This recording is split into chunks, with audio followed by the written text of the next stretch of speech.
Oh, yeah, that's hot right there. Quality Dutch. So today I'm going to take some potatoes and I'm going to mash them up into mashed potatoes, and then take the failed meringue that was made yesterday and mix them together, as well as take some of the chocolates and mix those together. And then after having mixed all of those together, I'm going to put them in the oven at 375 degrees Celsius.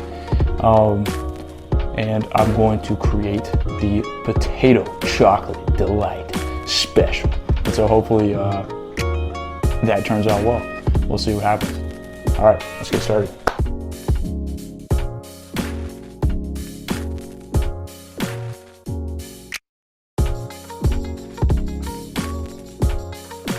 Important here to make sure that everything is unsalted while you're heating the potatoes. All right, so what we're gonna do now is we're gonna take these failed meringues.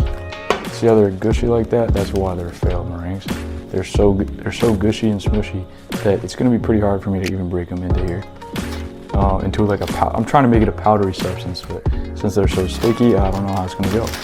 It's almost like a marshmallowy texture, given that these are made out of like egg whites, just like marshmallows are. So yeah, I'm gonna throw this guy in here, and they're also a day old, so that's partially why they're so much stickier than they were yesterday. But yeah, you gotta mix this up. Half a cup of chocolate into the food processor, where I'm going to blend it.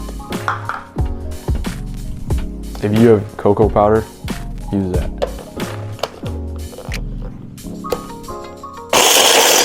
Holy crap, that's loud. All right, here you go. There you go, we got the cocoa powder. Did you see that? That's a pretty powdery substance. Yeah, smells amazing. So here we have our potatoes before they hit the mashing aspect of everything. And we're about to mash them. And instead of mashing them isolated, I'm gonna use them in with the meringue and the cocoa powder and mash all of them together. Let's see how it goes. I don't have a potato masher on me, so I'm gonna use this. Oh, it smells good though. Yeah, so if I were doing this again, I would definitely use a potato masher. It'll make it a lot easier to squeeze these guys together. The potatoes are not mashed as I like them to be, because you got this thing. So I'm probably gonna shred it all together with this guy. Okay, I'd like to add that it's not just the potatoes that aren't getting destroyed, it's also some of the meringue, so I want to get that destroyed as well.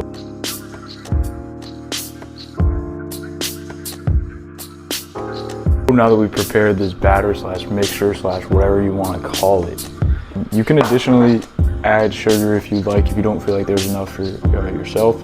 However, I think we're a-okay on the sugar because of the meringues. And so what we're gonna do next is we're gonna fill in these ramekins. I didn't even know these were called ramekins, but apparently these are ramekins. So yeah, we take these ramekins and we're gonna fill them up with the batter. So we're gonna take these ramekins and we're gonna coat it with a little bit of butter. Bam. Spread it around here. You don't have to put copious amounts, we're just using it to make sure that it's not too difficult to take out if we need to. But then again, you could just eat it from the ramekin, which is probably what a lot of people would do. Hopefully this turns out to look like a brownie, because that's what it tastes like. And yeah, so let's get to it. I'm just using the knife here. To spoon it out, which may or may not be something that I regret doing, but we'll see how it goes. As I'm taking this out though, I'm noticing that there are some potato chunks that are still really in there. I don't know, maybe you can see them in the camera, but there are still some chunks like right here, there's still some chunks in there, so that's a little frustrating. But given how much time I've already put trying to make them go away, I think that it's pretty much as good as it's gonna get. I'm gonna flatten it out so it gets to bake evenly. One thing I'll add is another half cup of these chocolates.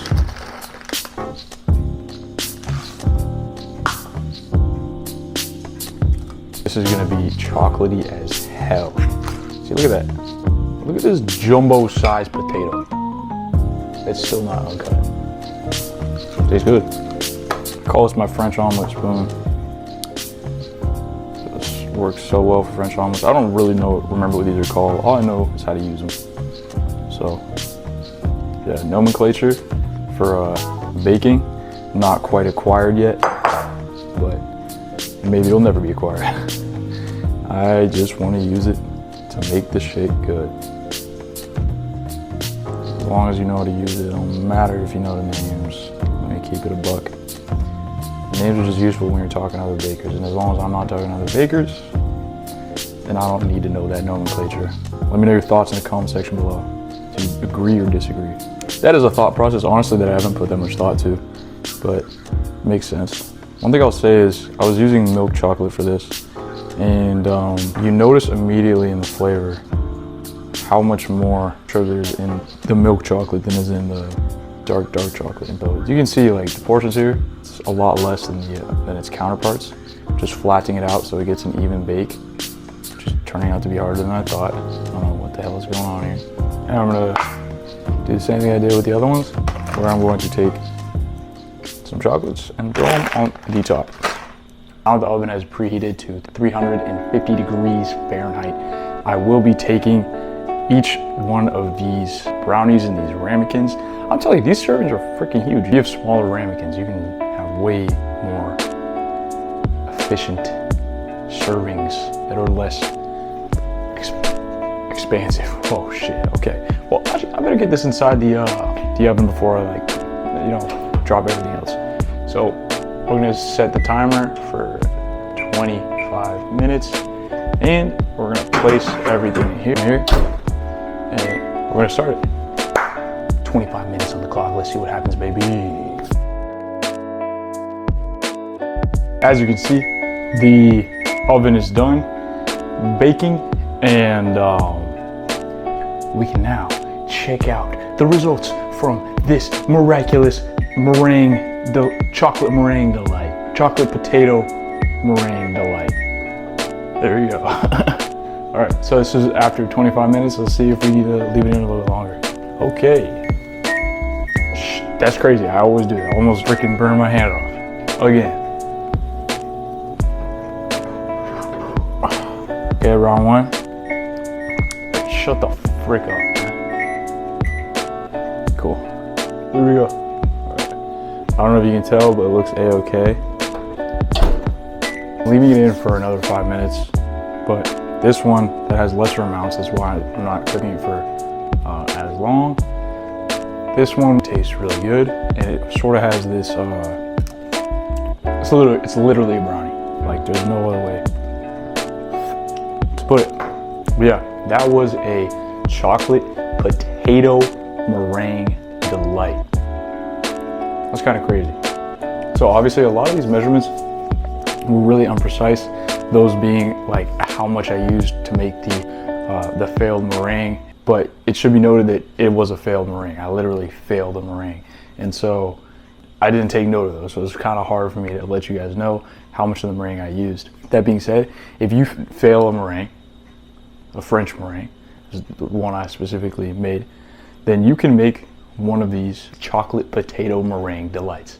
And this is just really me showing you kind of how I did it, how I made this chocolate potato meringue delight, and it's delightful. That's all I gotta say. So if you like this video, like, subscribe, peace, and I'll see you in the next video. Make sure to share this with your friends if you found it informational and you thought that, you know what, this is really cool and this is something that I'm gonna make for myself. Meanwhile, your boy's gonna take a little bit of this chocolate potato meringue delight. Hey, let's go. Yeah, that's hot right there.